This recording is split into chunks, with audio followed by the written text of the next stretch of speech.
Well, the moment in time is close at hand. We are just a mere few days away from the 2016 NFL Draft. And it is time for my second to last mock draft. Oh boy, it almost won't feel right in a few days when this whole draft process is all done. And I guess at that point in time, it'll just be time to move on, get a life, or start preparing for the 2017 NFL Draft, which is probably what will happen. So anyways, 2016 NFL mock draft. For the second to last version, I decided to rush one, so I just did a one-round mock, and all 31 picks of round one are in the description box down below. Didn't do any trades this time. I'll save trades for the last one, which is probably going to come up Wednesday afternoon or Wednesday evening. So with that said, let's go ahead and talk about this mock draft. Now that we know that quarterbacks are probably going to be taken with the top two picks, it sounds like right now that Jared Goff is going to go number one to the LA Rams, that Carson Wentz is going to go number two to the Philadelphia Eagles, or even if it ends up at the 11th hour getting inverted and it's Wentz 1 and Goff 2, which is what it should be. At the end of the day, the 2016 NFL Draft, for all intents and purposes, really begins with the third overall pick with the San Diego Chargers. Now, the Chargers are in a position where they could probably trade back. Now, I don't advocate for them trading back far, but they are a team, maybe they could trade back to 4, maybe they trade back to 5, maybe they trade back to 6. That's probably as far as they're going to want to trade back. But if they did, they could still get themselves an elite player out of this draft. At this moment, though, at this point in time, I'm just mocking if they stayed put, and I think there is a possibility that they would. And with that third pick, they could go a couple of different ways. They could go Jalen Ramsey. They could most certainly go Laremy Tunsil. But in this case, there's just something for months that has stuck out to me about DeForest Buckner and the San Diego Chargers. At different points in time, I've mocked him there, or maybe to the Baltimore Ravens, maybe in the Dallas Cowboys. But at this moment in time, for a team that let Eric Weddle go in free agency, I'm not sure if they would feel inclined to just replace him with a young safety in Jalen Ramsey, or if they even view him as a safety. But knowing that they need help on that defensive line, they need to get better in their upfront pass rush, and in particular against the run, DeForest Buckner would make a lot of systematic sense. Much more systematic sense, in my opinion, than Joey Bosa. And for that reason, as much as anything else, and to see how something would shake out if things got a little squirrely between 3 and 6, this was the first kind of squirrely pick. It would be a solid pick for the Chargers because he's one of the 6 best players in this draft class. But so DeForest Buckner I've got going 3 to Oregon, 4 to the Cowboys, even with Darren McFadden still being there, and even with the signing of Alfred Morris. It is still incredibly tempting to me to mock Ezekiel Elliott to go there at number 4. And I think if Jerry Jones had his druthers and had his way and was still fully calling the shots, that probably would be the pick. With that said, I would anticipate he'll probably get overruled, at least based off of what I think at this particular moment. So Jalen Ramsey's got to be the dude.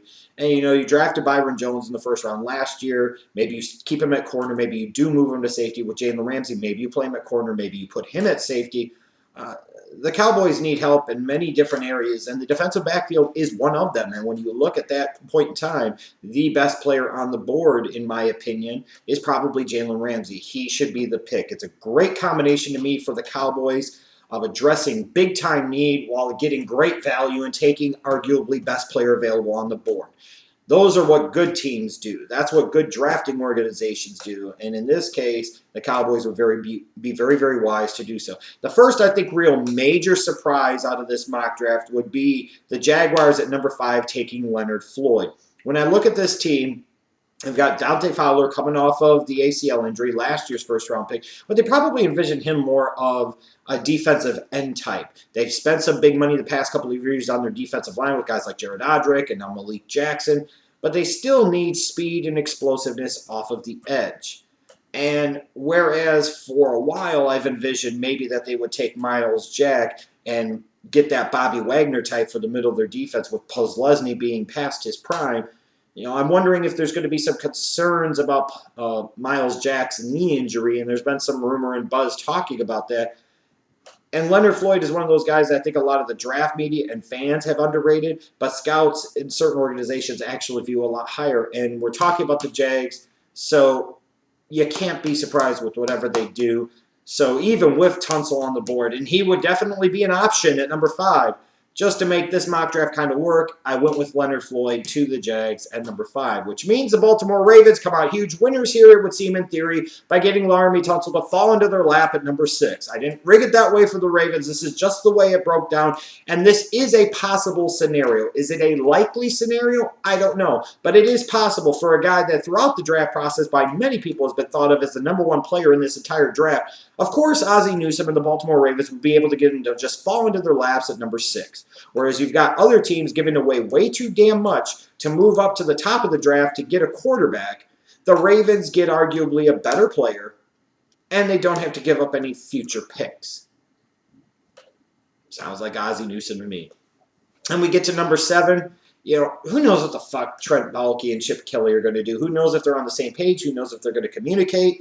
You know, with the top 2 quarterbacks off the board, it would seem in theory to be a bit rich for Paxton Lynch here, you would think. There's not a receiver for the 49ers and what they do that really makes sense for the 7th overall pick. Again, I'm not doing any trades down in this draft or trade ups in this mock draft, so it is what it is. So at this point in time, I've got them taking Myles Jack from UCLA. He played in the Pac-12, which is obviously something Chip Kelly loves. You know, this is an organization also, though, that before last season lost both Patrick Willis and Chris Borland, their inside linebackers, to retirement. So there was a gaping void in the middle of that defense. Yes, you got Navarro Bowman back, but they need somebody else next to him, somebody else that could be a speedy playmaker, and Myles Jack could be that guy. And again, since he played in the Pac-12, Chip Kelly loves those type of guys. It would seem to be a good situation for the 49ers. They had a very talented guy, a guy that's a top 2 or 3 player in this draft for all intents and purposes, fall into their laps at number 7. So even though you hear a lot of narratives talking about the 49ers lost in this because they didn't get one of the top 2 quarterbacks, they could still come out of this smelling good. They could still come out of this as winners, and they really, truly can. But then you get to the Cleveland Browns. And at number 8, you always have to factor in the dipshit factor when it comes to the mock drafts. And typically, when you talk about dipshit factor in the National Football League, in particular when it comes to the NFL draft, no team arguably better embodies that and personifies that than the Cleveland Browns. I've got them taking Jack Conklin. I don't know where the fuck all this buzz for Jack Conklin has come. I don't know why the fuck so many people are excited about this guy and why so many people think that he could play left tackle. I just don't see it. That's not to say he doesn't develop into that type of guy. But based off of his film, it is not there. It is not the reality at this point in time, period. Period. It just isn't. Only the Cleveland Browns would sit there and trade down from pick 2, where they could have gotten a potentially franchise-changing quarterback like Carson Wentz, to go down 6 slots to, in all intents and purposes, take a short-term right tackle and then a long-term limited replacement for Joe Thomas at left tackle. All the while, they just had a right tackle in Mitchell Schwartz that they allowed to walk in free agency. So instead of just paying the right tackle that had already established, he could at least play a solid right tackle at the NFL level, you decide to trade down 6 spots in round number 1 and take a right tackle in the top 10. If that doesn't scream Cleveland Browns, I don't know what does. Either that or Joey Bosa. Either way, 2 stupid fucking picks. All the while, even so, with the Browns at this point in time, if I wanted to be nice to them and assume there was actually anything different about this regime compared to all the other ones, they would at least have the sense to take Ezekiel Elliott here. Because then again, you've got another top 3, top 5 talent in this draft. You were able to still get him at number 8. Maybe you can find that quarterback later. Maybe bringing him in, you get RG3 in there. Maybe it works. But taking Jack Conklin is stupid, and therefore, as a result, it is exactly the type of thing that the Cleveland Browns are trying to do. Now, some may say that is just them trying to use leverage to try and get maybe the Titans or the Dolphins to peel up to get Conklin, and it could be. But at this point in time, we've been down this road before, and the Browns don't know what the fuck they're doing, so I don't know why anybody freaking thinks that it'll be any different this time around. It's the same shit people were trying to tell me 2 years ago with Mike Pettin and Ray Farmer. How'd that work out? Same shit people were saying back in 2011. Same shit people were saying back in 2009. It's a new day. It's the same old fucking skid marks. Joey Bosa going number 9 to Tampa Bay. Now, sure, he could go top 5, but I'm sorry, you just don't spend top 5 picks on edge rushers that aren't particularly quick or explosive. He's supposed to be a high-effort player, but he really isn't if you actually bother to watch his film. I mean, he's a strong guy, good technique, probably an 8 to 10 sack guy at the NFL level. But right here, Tampa Bay, number 9, good, solid pick for them and a good systematic fit for Bosa. I think it would be good for both parties. Number 10, the Giants. This is one of these teams I really go back and forth on in terms of who I think they're going to take. I've got them taking Ezekiel Elliott. They'd have to at that point in time. They'd be fucking insane if they didn't. For my Bears, for you Bears fans that look maybe a little dispirited, I'll be honest, there's starting to get some buzz about Shaq Lawson. I'm not buying it fully. I don't see why he would be the pick. I don't think he's a great fit for the 3-4. Frankly, if we're talking about Clemson defensive ends that are better fits for the 3-4, it's Kevin Dodd. It's not Shaq Lawson. Now, based off of the Bears and their system and what they run, maybe Lawson can get by there. I just don't think it's the best fit for him or the best pick for him, but I wouldn't be surprised if it ended up being the pick. In terms of other notable picks, you've got the Saints taking Rankins at 12. I think he's overrated, but he would fit what the Saints need. For the Dolphins, I've got them taking Darron Lee at 13, a top 10 talent in this draft. You get him at 13. You didn't need to trade back up, which would be stupid because if you wanted to trade back up into the top 10, why don't you just stay put at number fucking 8 to begin with? And I hear this buzz talking about they really want Ezekiel Elliott. Well, if you wanted Ezekiel Elliott so damn bad, were Byron Maxwell and Kiko Alonso really worth risking the chance that you don't get Ezekiel Elliott? Because I would be stunned. I'd be stunned if he ended up at 13. Crazier shit has happened. He is a running back, so it is possible. But if you wanted him so bad, just stay at number 8 and fucking take him. The Raiders, a lot of people would applaud this, them taking Hargreaves at 14. It addresses their biggest need on defense, and it would be, it seemed like to many, a good solid value pick. The Titans getting Ronnie Stanley at 15 would probably have to be viewed as just a bit of a bargain by many. The Lions at 16 getting Vernon Butler. Maybe Falcons fans look at my pick of Eli Apple 17 to Atlanta, but you got to look at it this way. Some of the speed guys, especially Darron Lee, again, I'm not doing any trades up. I think they would have a huge interest in trading up to 10 or 11 in order to get a guy like Darron Lee because they need speed in their linebacking core on defense. As a result, though, what did they get? They get a big physical corner with some athleticism, which Dan Quinn was familiar with in Seattle. The Colts at 18 taking Reggie Ragland with the loss of Jarrell Freeman in free agency. A lot of mocks will talk about protecting Andrew Luck, and offensive line is obviously needed, and it'd be hard to knock them if they went there. But you also could protect your quarterback better by being better on defense, and Ragland would be a good fit in the middle of that 3-4. That's where he should be playing 3-4 inside linebacker, be a good fit in Pagano's system. The Bills at 19 with Agba. You could play him at the 4-3 as a left end. If they eventually transition to a 3-4 under Rex Ryan, he would make even more sense there. I like the systematic fit for Agba because he can play 4-3 or 3-4 based off of Rex Ryan wants out of his defensive line. Paxton Lynch ends up going 20th to the Jets. Now, I think there's a possibility that the Jets would want Paxton Lynch. I'm just not sure if he's going to make it to pick number 20. But like I said, with no trades and the way it played out, the Jets end up at 20 getting Paxton Lynch. The Redskins at 21 based off of the Josh Norman signing, which was a big deal for them because it helped address a huge deficiency on their defense. Now maybe provides them some flexibility in this draft. And a guy like Laquan Treadwell makes a lot of sense for them. You have future cap considerations with Jackson and Garcon. You need a bigger physical wide receiver than what you've got, somebody to pair along with Jordan Reed. Laquan Treadwell makes sense, as does Will Fuller to the Texans at 22. In terms of the Vikings at 23, it's hard for me to kind of mock them there at this point in time. I don't know if 3 receivers are going to go back-to-back-to-back in the 20s of this draft.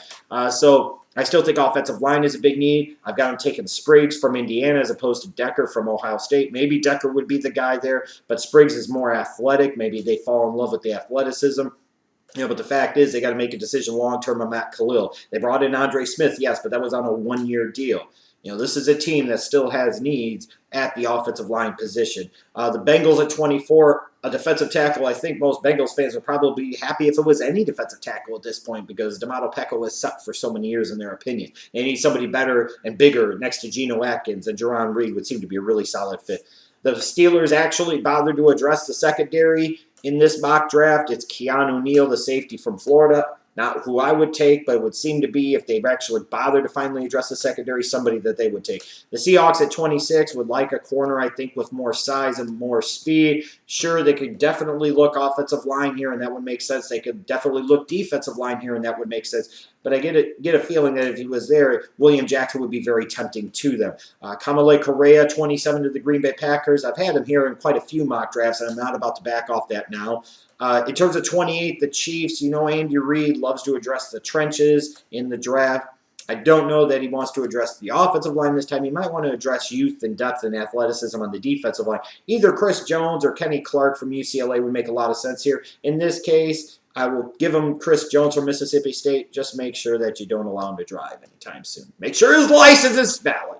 And then you got Carl Joseph, 29 to the Cardinals, would seem to be the type of guy that would make a world of sense for them. A secondary featuring Carl Joseph and Tyrann Mathieu at the back end is scary.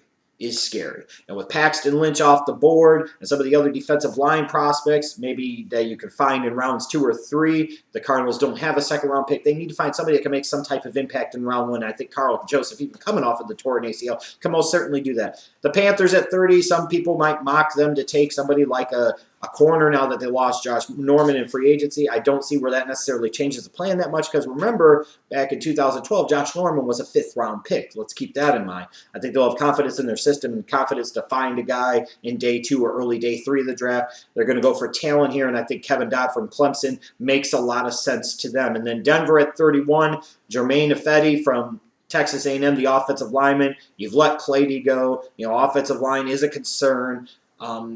Is he the best one remaining? I don't know about that, but I think somebody might fall in love with them late in round number 1. But again, I could be wrong. Who the fuck knows? I'm having a lot of trouble piecing together this mock draft because of the lack of real quality talent, especially once you get to the first 6 and then that next 6 to 8 guys. There's really a drop-off there in my opinion.